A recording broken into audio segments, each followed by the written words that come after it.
आज का first word है पलटना, पेज को पलटना।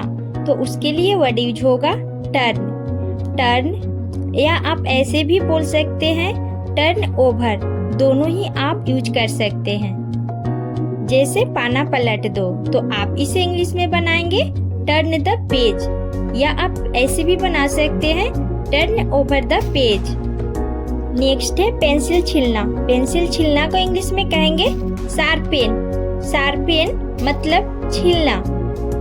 जैसे आपको बोलना हो अपनी पेंसिल छील लो, तो आप इसे इंग्लिश में बनाएंगे sharpen your pencil. Next word है मुथुरा। पेंसिल की जो नोक होती है मोटी हो जाती है, तो उसे मुथुरा को इंग्लिश में कहेंगे ब्लंट। ब्लंट मतलब मुथुरा। जैसे आपको बोलना हो कि मेरी पेंसिल मुथरी है, तो कहने का मतलब है आपकी पेंसिल की नोक जो है मोटी है, तो इसे इंग्लिश में बनाएंगे माई पेंसिल इज ब्लंट।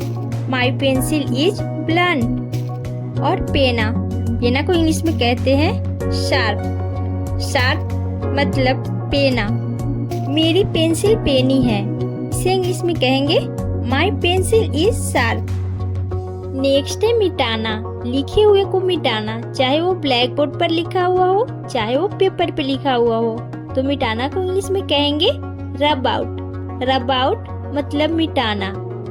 इसे मिटा दो, आप इसे कहेंगे इंग्लिश में रब इट आउट, मतलब मिटा दो। नेक्स्ट है कागज मोड़ना या पेज मोड़ना। मोड़ने के लिए यूज होगा फोल्ड। फोल्ड मतलब मोड़ना। और कागज को मत मोड़ो, तो आप इसे इंग्लिश में बनाएंगे don't fold the paper. Don't fold the paper. Next word है पेज फाड़ना। पेज फाड़ना के लिए वर्ड यूज होगा टेयर। टेयर मतलब पेज फाड़ना। फॉर एग्जाम्पल, उसने एक पन्ना फाड़ दिया, तो आप इसे इंग्लिश में बनाएंगे she tore a page. Next है लिखना।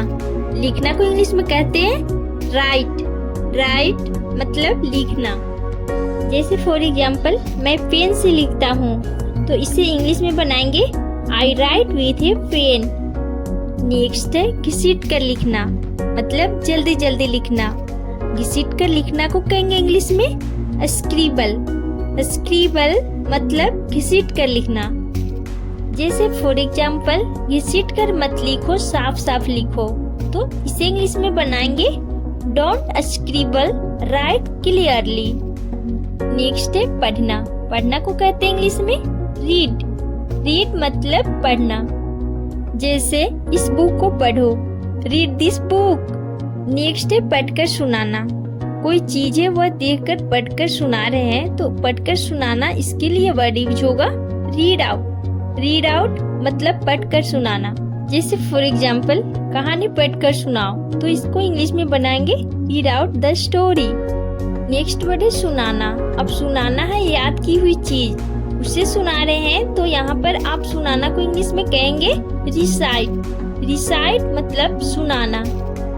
जैसे फॉर एग्जाम्पल, कविता सुनाओ, तो आप इसे इंग्लिश में बनाएंगे रिसाइट द पोएम।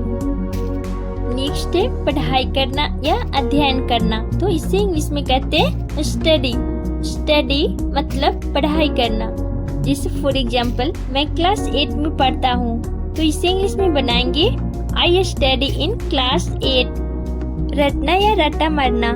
परीक्षा से पहले आप बहुत रट्टा मारते हैं या रटते हैं कोई चीज को, तो रट्टा मारना को इंग्लिश में बोलते हैं क्रैम। क्रैम मतलब रट्टा मारना। या आप बोल सकते हैं मगअप, दोनों ही वर्ड यूज कर सकते हैं। जैसे फॉर एग्जाम्पल, तुम्हें रट्टा नहीं मारना चाहिए, you should not cram. Next word है नकल करना। नकल करना को कहते हैं इंग्लिश में कॉपी, मतलब नकल करना। जैसे फॉर एग्जाम्पल, नकल मत करो, डोंट कॉपी। नेक्स्ट है याद करना। याद करना को कहते हैं इंग्लिश में मेमोराइज। मेमोराइज मतलब याद करना।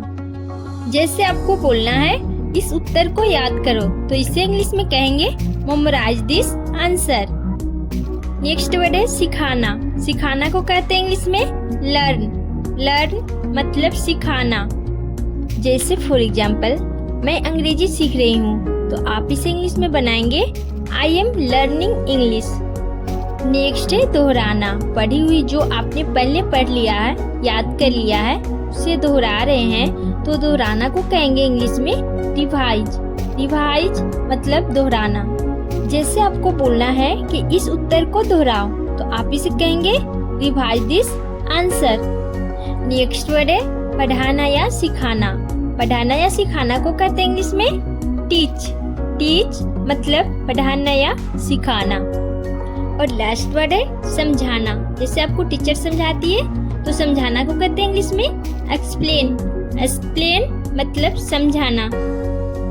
ऐसे और वीडियो देखने के लिए चैनल को सब्सक्राइब करें और अपने दोस्तों को साथ शेयर करें। तो मैं मिलती हूँ एक और नई वीडियो में एक नई टॉपिक के साथ। तब तक के लिए bye bye and take care.